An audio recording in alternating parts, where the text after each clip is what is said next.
기도하겠습니다. 하나님 아버지 감사합니다. 오늘도 아버지를 예배하기 원합니다. 성령 가운데서 하나님의 능력 가운데서 주의 임재 가운데서 아버지를 찬양하게 해주시옵소서.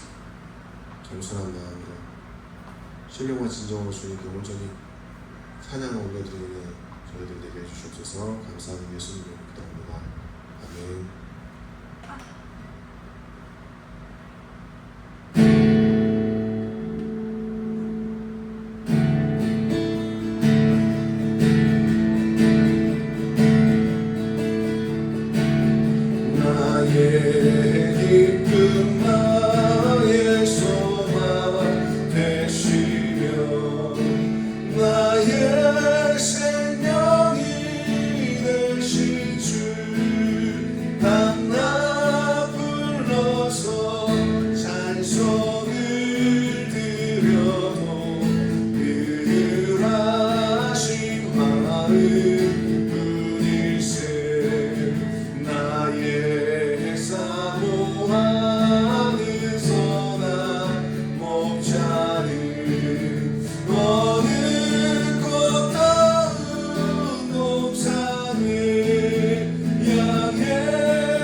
우리가 생각할 때에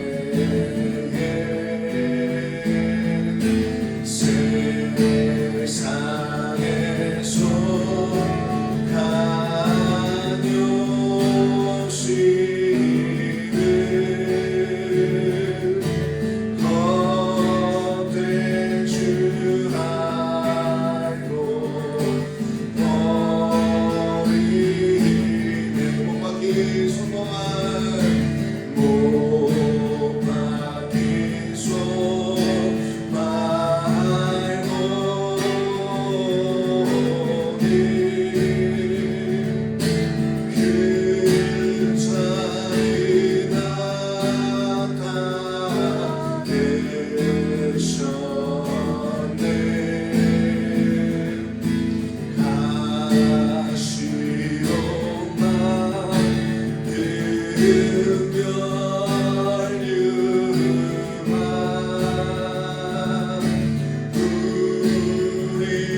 나는 말할 수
주께서 주신 모든 은혜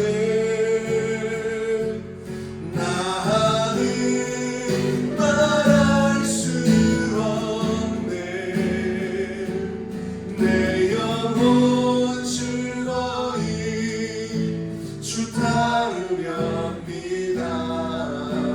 주께 내 삶 드립니다.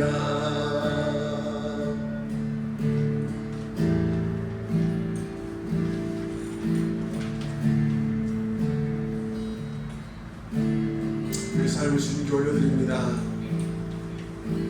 날 위해 죽으시고 날 위해 지옥의 문을 부수시고 생명의 문을 여시며 천국의 길을 열어놓으신 주님을 성숙하고 찬양합니다. 오직 주님의 그 사랑 가운데서 살게 하여 주시옵소서. 그 사랑에 매여 살게 하여 주시옵소서. 또한 주님께서 주신 그 사명을 가지고 이 세상을 사랑하게 해 주시옵소서. 사랑과 소명이 넘쳐나는 삶으로 예수 십자가를 붙잡고 나아가는 삶으로 오직 예수님만이 나의 소망이요 나의 구주시며 나의 모든 것이라고 고백할 수 있는 주님 빈누리교회 되게 하여 주시옵소서. 여기 함께 예배드리는 주의 성도들에게 지금 이 시간 역사해 주시고 성령께서 기름 부어주시고 성령의 은사를 부어주시며 성령의 찬양과 성령의 거룩한 기름 부으심이 가득 넘쳐나게 하여 주시옵소서. 아픈 곳에 손을 뻗기도 하는 시간 가운데에 주여 만져주시고 치유해 주시고 깨끗하게 해주시고 자유케 해주시고 풀어진 역사 자유케 해주는 역사 그 모든 올무와 모든 세상으로부터 자유케 되는 하나님의 귀한 능력의 역사가 지금 이 시간 함께하여 주시옵소서. 감사를 드립니다. 예수님의 이름으로 찬송과 기도 올려드립니다. 아멘. 할렐루야.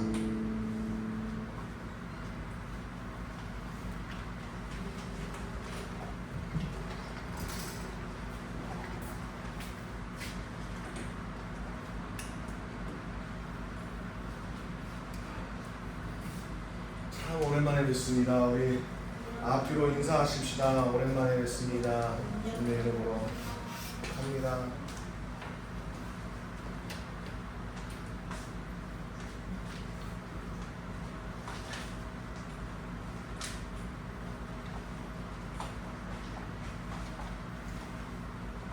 고린도후서 2장 말씀입니다. 14절에서 17절의 말씀.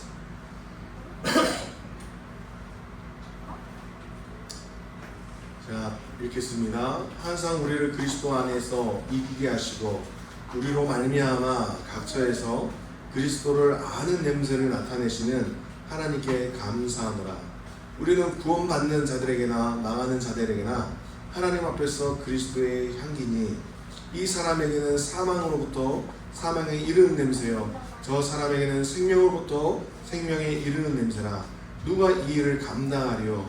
우리는 수많은 사람들처럼 하나님의 말씀을 혼잡하게 하지 아니하고 고순전함으로 하나님께 받을 것 같이 하나님 앞에서와 그리스도 안에서 말하노라. 아멘.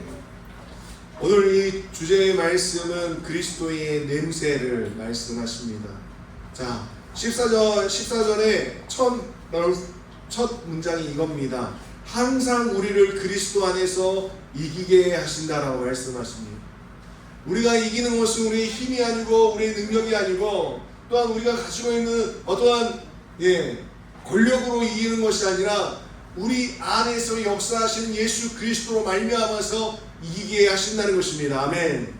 우리가 이길 수 있는 이유, 아무리 우리보다 더 큰 적이 있다 하더라도 우리가 이길 수 있는 이유, 싸움을 하지도 않고 우리가 짐작하고 또 우리가 이겼다라고 고백할 수 있는 이유는 바로 그리스도 안에서 우리를 이기게 하시기 때문인 것입니다. 아멘. 우리는 이기는 삶으로 우리를 부르신 줄 믿습니다. 여러분 다윗을 아시죠? 블레셋과 전쟁을 할 때는 다윗은 17살 소년이었습니다. 15 정도 됐겠죠. 그 소년이 아버지의 심부름으로 형들에게 찾아왔습니다. 근데 이스라엘의 군대 분위기가 영 안 좋았습니다. 다들 전쟁도 해보지도 않고 블레셋과 대치하고 있는데 대부분의 사람들의 마음 안에 이게 있는 것입니다. 우리는 졌다, 우리는 패배했다, 우리는 끝났다라고 하는 어떤 그런 분위기를 감지했습니다.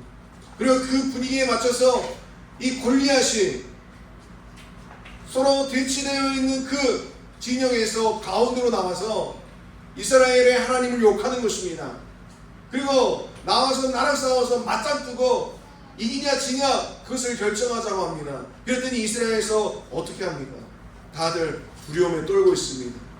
사울도, 왕이었던 사울도 이 군대를 일으킬 생각도 하지 않고 군대들에게 어떤 동기부여를 일으킬 생각도 하지 않고 우리는 끝났다 라고 생각하는 패배한 마음 가운데 있었던 것입니다.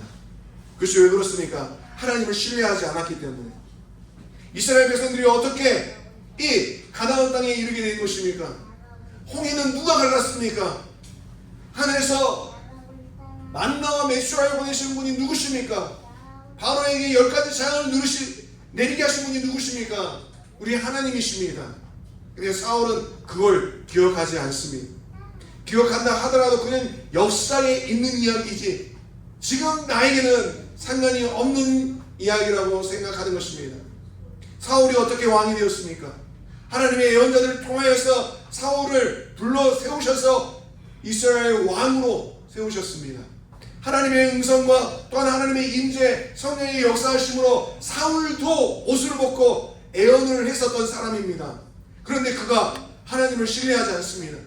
온 세상 온 만물 가운데 왕이시고 주인이시고 주권자이시고 창조주이신 그 하나님을 신뢰하지 않습니다. 우리는 졌다 라고 낙담하며 주저앉아 있는 것입니다. 왕의 의복은 입고 왕의 어떤 갑옷은 입고 있었지만 우리는 졌다라는 패배감 가운데 있는 것입니다. 그런데 그때에 누가 왔습니까? 어린 소년의 다윗이 왔습니다.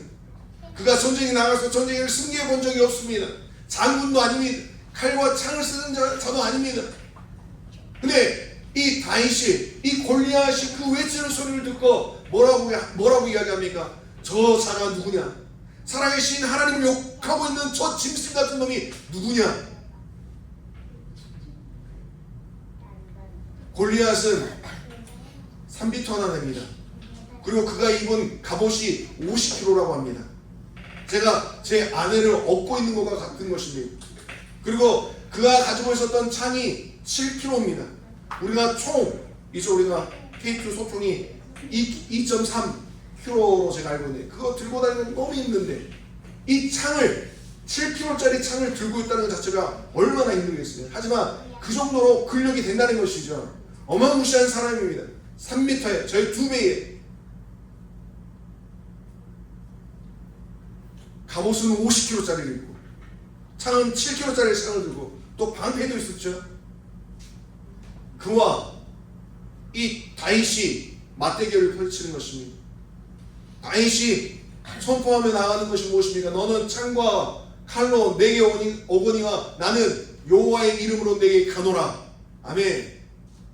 다윗에게 있어서 이 골리앗은 어떻게 보이냐면 그냥 짐승일 뿐입니다. 하나님이 없는 그냥 짐승일 뿐. 살아계신 하나님을 욕하고 있는 짐승. 다윗이 달려가서 조그마한 돌 하나로 골리앗을 쓰러뜨린 것이죠. 다윗은 고백하는 것이 무엇입니까? 내가 이 들판에 있을 때 양을 칠 때에 저런 들짐승들 사자나 곰을 입을 찢고 그 입에서 어린 양들을 구해냈다는 것이죠. 그 경험이 있었습니다. 또한 그 능력이 어디로부터 왔냐? 하나님으로부터 왔다는 것을 고백합니다. 사랑하는 여러분, 우리가 이 세상을 살아갈 때에 골리앗과도 같은 거대한 어려움들을 맞닥뜨릴 때가 있지요. 어떻게 보면 삶의 무게가 그렇게 느껴질 때가 있습니다. 하지만 우리를 그 상황에서 이기게 하시는 분이 계시다는 겁니다. 성경은 절대적으로 우리에게 패배하는 인생이 아니라 너희가 승리하는 인생으로, 이기는 인생으로 절대적으로 말씀하고 계십니다. 근데 우리는 그것을 절대적으로 믿는 것이 아니라 절대적으로 거절하려고 합니다. 왜 그렇습니까? 살아계신 하나님을 신뢰하지 않기 때문인 것입니다. 하나님을 신뢰한 자들이 패배를 생각하겠습니까? 아니면 이기는 것을 생각하겠습니까?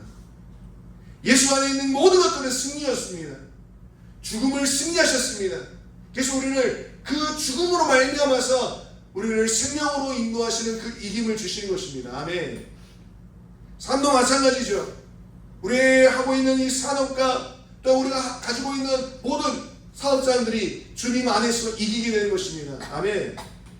다만 우리가 악을 행하지 않을 때인 것입니다. 남을 속이지 않을 때인 것입니다. 정직하고 또한 하나님께서 주시는 대로 우리가 일어날 때 하나님의 형통함이 열려지게 되는 것입니다. 아멘. 사람을 통해서 우리가 성공하는 것이 아닙니다. 사람을 통해서 우리가 가게가 잘 되는 것이 아닙니다. 우리의 어떤 마당발로, 우리의 수완으로 장사가 잘 되는 것이 아니라, 자녀들이 잘 되는 것이 아니라, 우리의 인생이 잘 되는 것이 아니라, 그 모든 승리에는 그리스도 예수가 있다는 것입니다. 아멘. 그래서 이렇게 말씀하십니다. 자, 우리가 각 처소에서 우리가 머물러 있는 그 자리에서 하나님을 아는 냄새를 나게 하신다고 말씀하십니다. 이것은 무엇이냐면 이 사람을 통해서 하나님의 향기가 전달되어진다는 것이죠. 이 사람을 통해서 내가 하나님을 좀 이해할 것 같아. 이 사람의 삶을 통해서, 이 사람의 말을 통해서, 이 사람의 행동을 통해서 그리스도가 이런 분이시구나, 이런 것을 사람을 통해서 알게 된다는 것입니다.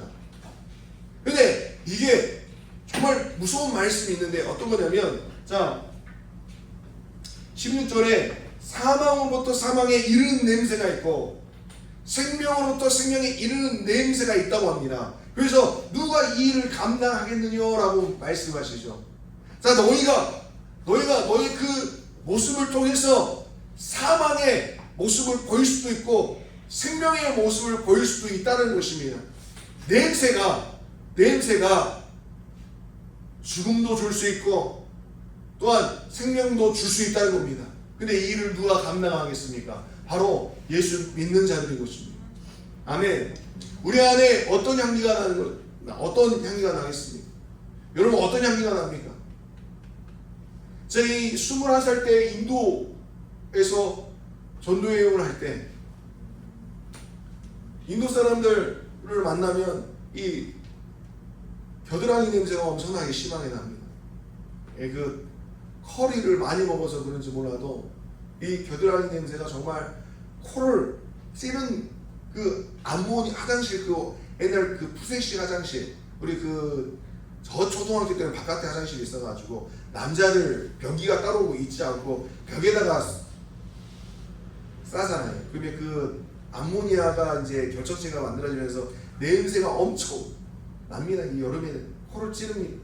근데 이 겨드랑이 냄새가, 인도 사람들은 그 겨드랑이 냄새가 그렇게 심하게 나요. 그래서 화장실에 가보면은 이 비누가 이 냄새를 커버하기 위해서 엄청나게 셉니다, 향이. 이 사람들은 왜 또 이렇게 또 센 비누, 냄새가 강한 비누를 쓰냐면 이 사람들이 휴지로 닦는 게 아니라 손으로 닦다 보니까 이게 어떻게 쓰든지 이 응가 냄새를 가리기 위해서 이 비누의 향을 진하게 만드는 것이죠. 근데 이분들이 좀 잘 씻으면 좋을 텐데 잘 씻지도 않아요. 그러면 냄새가 납니다. 먹은 만큼 우리의 나오는 그 냄새가 달라지는 것입니다. 우리는 한국 사람은 마늘 냄새가 난다고 하죠. 또 외국 사람들은 살짝 치즈 냄새, 꼬리꼬리한 냄새가 난다고 이야기합니다. 왜 그렇습니까? 먹은 것이 몸에서 나오는 것입니다. 근데 이 냄새가 사람을 죽이기도 하고 살리기도 한다는 것입니다. 이 말씀은 어떤 거냐면, 내 모습을 통해서 우리가 살아가고 있는, 그리스도 안으로 살아가고 있는 내 모습을 통해서 누군가는 그리스도의 향기를 맡고 그 향기에 따라서 천국의 문을 향해서 걸어갈 수 있는 것이고, 내가 잘못된 삶을 보여주고 또한 그런 모습으로 살아갈 때 이 사람들이 나를 쫓아오기 시작할 때 지옥의 길로, 사망의 길로 이끌어갈 수 있다는 것입니다. 사람에게는 다 리더십이 있습니다. 여러분들을 향해서 누군가를 따라오겠죠. 지금 1차원적이라고 우리 아이들이 우리를 쫓아서 따라옵니다. 우리의 향기는 어떤 향기를 내뱉고 있을까요? 그 향기가 죽이기도 하고 살리기도 합니다. 근데 주님은 우리에게 이기는 삶을 살아라, 그리스도의 향기가 되라 라고 말씀하십니다. 마지막에 이렇게 이야기하세요. 우리가 수많은 사람들처럼 하나님의 말씀을 혼잡게 하지 아니하고 곧 순전함으로 하나님께 받은 것 같이 하나님 앞에서와 그리스도 안에서 말합니다. 수많은 사람들, 이 고린도후서에서 이야기하는 이 바울의 이 말씀은 어떤 거냐면, 무엇이 혼잡게 있냐면 성경 교사라고 이야기하는 사람들, 교회 리더라고 이야기하는 사람들, 순회 전도자라고 이야기하면서 이 고린도 교회에 머물렀던 사람들이 어떤 이야기를 했냐면, 바울이 사도가 아니다라고 이야기를 했습니다. 왜냐하면 사울은 예수님의 제자가 아니었거든요. 사울은 예수님과 같이 동역하면서 12제자들과 함께 사역하지 않았습니다. 나중에 예수님이 죽으시고 부활하신 후에 이 사울이 계시를 통해서 눈먼 가운데서 비치신 예수님을 만나서 사역을 시작했던 것입니다. 제자들이 모였던 이 예루살렘 공회에서도 이 사울에 대한 문제가 있었습니다. 사도로 받아들일 것이냐, 아니면 이 사람의 진정성을 어떻게 우리가 볼 것이냐. 이 사람이 마치 간첩이 되어서 말로는 예수님을 영접했다고 자기가 복음을 전한다고 이야기해놓고 교회를 돌아다니면서 파악하고 이걸 가지고 나중에 교회를 로마에 팔아 넘기기 위해서 밀정이나 간첩으로 온 것이 아니냐라는 의심도 있었습니다. 이 사도성에 대한 질문들이 많이 일어났을 때 사도 바울이 설교하거나 사역하거나 또한 놀라운 일들이 일어나는, 또 설교에 대해서 정말 사람 그 당시에 쫓아올 수 없는 기품 있는 일 설교에 준비되지 않았었던 사역자들은 이 바울을 향해서 시기하고 질투했을 수도 있겠죠. 잘못된 신학 가운데에서 사울을 바라보는 것입니다. 바울을 바라보는 것입니다. 그래서 바울이 잘못된 사람이다, 바울의 메시지가 잘못됐다, 그리고 그는 사도로서 자격이 없다, 그리고 그때 당시의 영지주의, 몸은 더러운 것이고 영은 깨끗한 거다, 마음대로 살아라, 몸을 죽여라 하면서 이야기했었던 그런 신앙 사상들이 있었습니다. 사도 바울은 그걸 뭉뚱그려서 이야기합니다. 그들이 그리스도의 모습을 하고 있고 그리스도의 향기를 나타내는 것처럼 보이지만 그들이 나타내고 있는 삶의 방식이나 삶의 모습은 혼잡게 하는 것이다 라고 이야기합니다. 우리도 마찬가지로 생각합니다. 여러분들이 가지고 있는 신앙적인 생활, 신앙적인 사고, 신앙적인 어떤 열매들을 보면 마치 그리스도의 향기를 나타내는 것 같습니다. 좋은 향이 나는 것 같습니다. 그러나 그걸 따르는 사람들이 봤을 때 저래도 되나? 저 왜 저러지?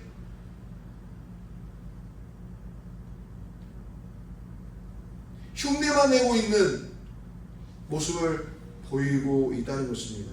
그래서 사람들이 혼잡해 하는 것이죠. 교회가 혼잡게 되는 것입니다.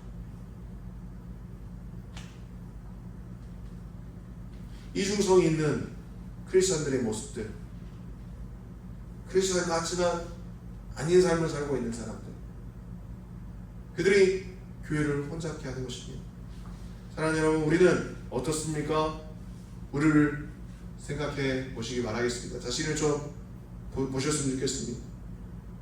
그러나 여러분들이 가지셔야 될 것은 그리스도 안에서 우리를 이기게 하시는 하나님의 그 음성을 들으시길 주의 이름으로 축원합니다. 주님이 우리를 이기게 하십니다.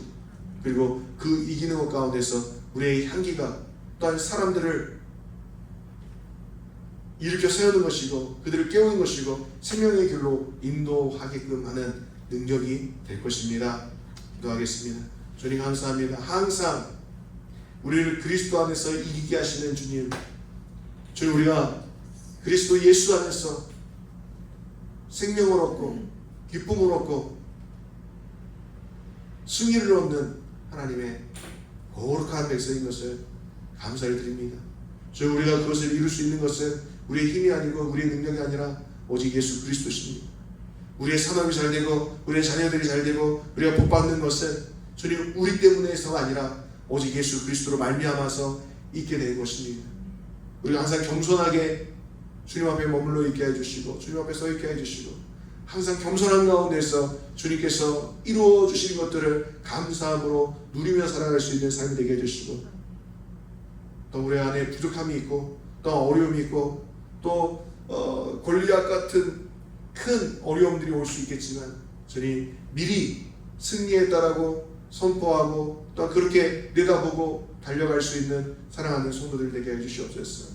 우리가 패배한 자가 아니고 우리의 바닥에 쓰러져 있는 자가 아니라 우리는 달려가는 사람들이고 또한 하나님께서 주신 그 승리들을 누리며 즐거워하며 기뻐할 수 있는 하나님의 사람들인 것을 주님 믿음으로 아멘으로 주님 우리 안에 채워지게 하여 주시옵소서. 주님 기도하는 것은 사랑하는 주의 성도들이 주님 앞에 예물을 올려드립니다. 이 예물에 주님께서 주님 축복해 주시고 30배 60배 100배로 축복해 주시고 나가도 복을 받고 들어와도 복을 받고 어떤 강주리든지 주님 치움을 받고 넘쳐나는 놀라운 역사가 있게 하여 주시옵소서. 자녀들을 축복합니다. 감사합니다. 예수님의 이름 기도합니다. 아멘. 이제는 우리 주 예수 그리스도의 은혜와 하나님 아버지의 무한하신 사랑과 성령의 감화감동 내주 교통하심이 항상 이기게 하시는 그 주님으로 말미암아 이기는 삶을 살기로 결정하는 사랑하는 성도들 머리 위에 일터 위에 지금으로부터 영원토록 함께 있을지어다. 아멘.